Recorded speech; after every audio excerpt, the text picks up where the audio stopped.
Монгол Улсын их хурлаас хүүхэд хамгааллын тухай хууль, хүүхдийн эрхийн тухай хууль, гэр бүлийн хүчирхийлэлтэй тэмцэх тухай хууль болон эрүүгийн хууль, зөрчлийн тухай хууль нь хүүхдийн эрх хамгаалалтай холбоотой бүлэг, зүйл, заалтыг тусган баталсан хэдий ч хуулийн хэрэгжилтийг хангах ажил төдийлөн хангалтгүй байгаагаас хүүхдийн эрх зөрчигдөх, гэмт хэргийн улмаас хохирох байдал буурахгүй байна. Хүүхдийн хүчирхийлэл өдрөөс өдөрт байнга үргэлжилж байгаа нийгэм төгшөөж байгаа энэ гэмт хэргийн нийгмийн нэг пар бараан сүүдэр болсон гэж ойлгож болно. Тэгэхээр бид үүнийг яаж заслан зогсоох вэ? Бид үүнээс яаж урьдчилан сэргийлэх вэ гэвэл насан туршсан иргэд болгон аав нар, ээж нар, асран хамгаалагч нар, эмээнэр, өвөөнөр бүгдээрээ үр хүүхдийнхээ өмнө үүрэг хариуцлага нэмэгдүүлэх шаардлагатай байна. Гэр бүл төлөвлөлт манай залуучуудын дунд зохион байгуулахад гэр бүл төлөвлөлтөд маш сайн төлөвлөж байх шаардлагатай байна. Юуны тухамд хүрээгөө 1 сар, 2 сар, 3 сар танилцчаад гэр хоорондоо суучдаг.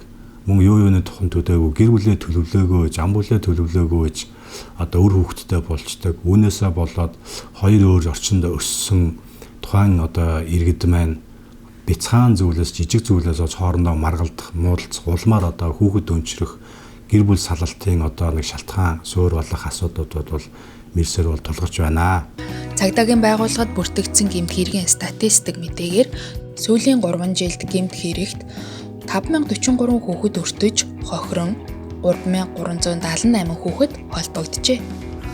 Нийслэлийн хэмжээнд 2020 оны эхний 9 сард хүүхэд оролцсон гэмт хэрэг 341 бүртгэгдсэн нь өмнөх оны мөн үетэй харьцуулахад 14.8%-аар буурч гэмт хэргийн улмаас 518 хүүхэд хохирсон нь өмнөх оны мөн үеэс 37.8%-аар буурсан үзүүлэлттэй байгаа ч хүүхэд гэмт хэрэг зөрчилд өртөн хохирох тохиолдол цөөнгүй бүртгэгдэж олон нийтийн цахим сүлжээ хэвлэл мэдээллийн хэрэгслээр шүүмжлэл дагуулсаар байна.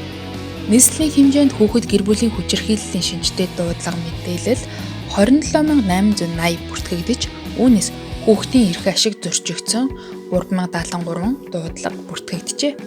Монгол Улсын хэмжээнд гэлтгүү дэлхийн нийтэд хүүхэд өөрийгөө хамгаалах бүрэн чадамжгүй насан турш хүмүүсээс хамааралтай байдаг учраас хүүхд эрхийн зөрчил дуудлага мэдээллийг цаг алдалгүйгээр холбогдох байгууллагуудад мэдээллийг өгснөөр хүүхэд үл хайхлах хүчирхийллээс ахуулаад бусад хэлбэрийн бүх хүчирхийллээс үржин сэргийлэх эрхээ хамгаалуулах бүрэн боломжтой байдаг юм шүү. Тэгэхээр ард иргэд маань хаач ямар ч орчинд хүүхэд хамгаалагдах хэрэгтэй буруу зүйл хийсэн гэд шийтгүүлэх ийм ямар ч үндэс нөхцөлгүй юм шүү. Тийм учраас өөрийн гэлтгүү өрөөлийн бусад хүүхдүүдийг ч гэсэн хүчирхийллээс хамгаалаад мэдээллийг цаг алдалгүй өгж байгаарэ гэж уриалмаар байна. Тэгэхээр хүүхд маань хамгийн ихний ээлж нь бол ахуй орчинд буюу гэр бүлийн орчинд бол эцэгхийн хараа хяналт сулаас болдог ч юм ахуй осол гэмтэл төртөж гэмтдэг. За цаашлуу сургуулийн орчинд бас гэмтэж бэртэж байна. За хамгийн ихээр бол гудамж талбайд гэмтрэг халдлагад бол өртөж байна. За хамгийн бас харамсалтай тоо бол бэлгийн хүчирхийлэлт ба насны өсвөр насны хүүхдүүд маань өртөж байгаа нь бас харамсалтай тохиолдол байдаг. Тэгэхээр бид алхам тутамдаа бас хүүхдийн хамгаалах чиглэлээр ажиллах илүү анхаарлаа нэмэгдүүлэх шаардлагатай байна гэдгийг харуулж байна. Зарим эцэг асран хамгаалагчийн хувьд бол бас хүмүүжлийн буруу арга хэлбэрийг хэрэглэдэг байна. Хүүхдийг хашраах, залхаан цэрлүүлэх. За хүүхдийн хажууд архитан согтурах тохиолдол.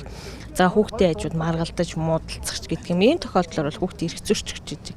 Гэр бүлийн хүчирхийлэл бол зөвхөн эхнэр нөхрийн хооронд харилцаа биш. Энэ маргаан үүссэн тохиол хүүхд хүртэл давхар хохирч байдаг гэдгийг анхаарах шаардлагатай. За цаашлаад анхаарал халамжлал байснаас хүүхд мэдгүй зүйлээ оролдож үзэх. За магадгүй ахуйн хэрэглээний газ хэрэглэх, цахим донтолтод өртөгч гэдэг юм уу. Анхаарал халамж суларснаас үүдээд хүүхдийн эрх ашигт зөрчигдөж байгаа тохиолдлууд байдаг. Тэгэхээр бид нар хамгийн ихний ээлжинд хүүхдийн аюулгүй байдлыг хангах, гэртээ юунд өртөж болох вэ гэдгийг бас анхаарах, тог цахилгааны ил утас байна уу, цонх маань хэдэн давхарт байрлаж байгаа үйлээ хамгаалтын төмрийг хаана байрлуулах уу гэдэл алхам тутамнаас аюулгүй байдлыг хангах чиглэлээр бол анхаарлаа дэвшүүлэх хэрэгтэй.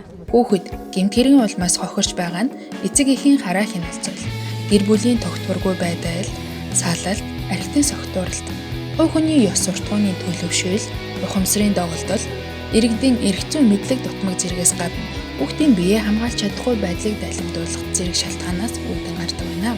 Хүүхдийн эрхийг хамгаалахад иргэн, аж ахуйн нэгж байгууллага, бүх шатны байгууллагын оролцоо, үүрэг хариуцлага энэ чухал бөгөөд хор уршийг мэдээлэх, таниулах, олон нийтэд ойлгуулах нь чухал ач холбогдолтой юм а.